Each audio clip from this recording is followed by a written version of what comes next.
Nous allons démontrer une propriété assez souvent utile du projeté sur une partie convexe complète. On va se placer dans un espace pré-hilbertien réel, mais bien sûr c'est vrai dans Rn.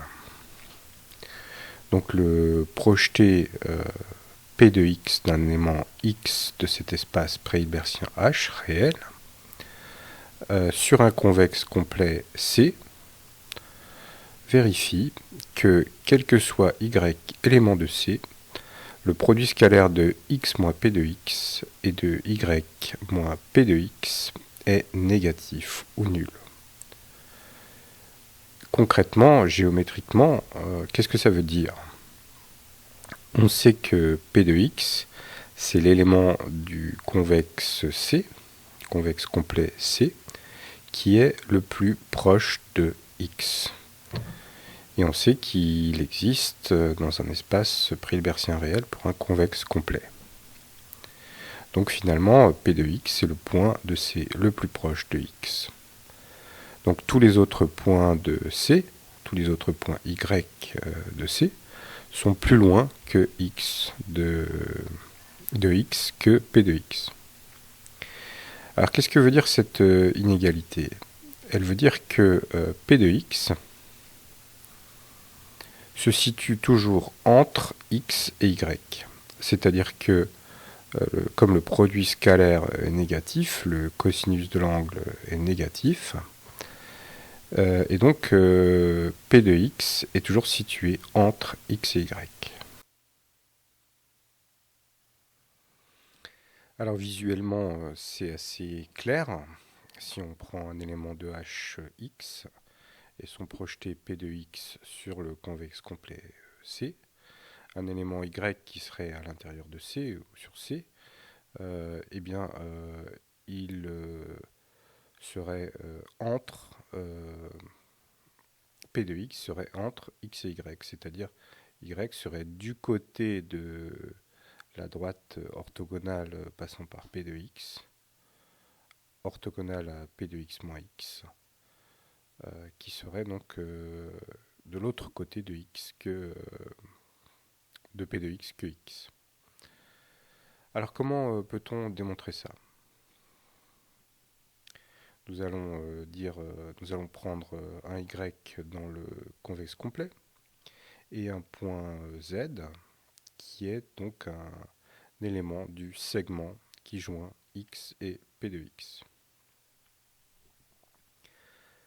Z est égal à ty plus 1 moins t p de x, t appartenant à l'intervalle 0,1, on est sur le segment y p de x.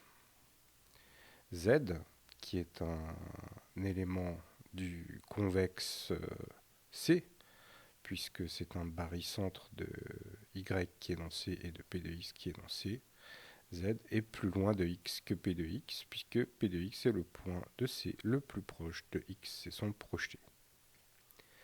Par conséquent, on peut dire que la norme au carré de x moins z est supérieure à la norme au carré de x moins p de x. On écrit ensuite z en remplaçant par son écriture, on distribue le moins, et on développe le 1 moins t.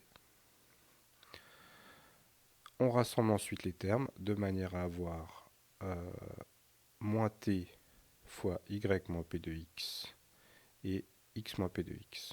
Ensuite, on développe le carré scalaire.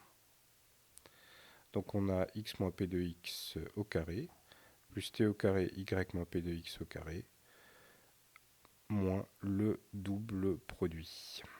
Donc on pourrait carrément écrire directement 2 fois x moins p de x scalaire t fois y moins p de x. Ceci étant fait, on peut donc éliminer les x moins p de x au carré de chaque côté, et on aura le double produit scalaire, ici, qui sera inférieur à t au carré y moins p de x au carré. On retrouvera donc ce double produit scalaire ici. On divise par t, qui est un nombre positif. L'inégalité reste dans le même sens. Et on obtient donc que le double produit scalaire qui nous intéresse, ici, est inférieur à t norme de y moins p de x au carré. Et ça, c'est valable pour tout t entre 0 et 1. Alors il faut faire attention quand même, parce que comme on a divisé par t de chaque côté, t ne doit pas être égal à 0.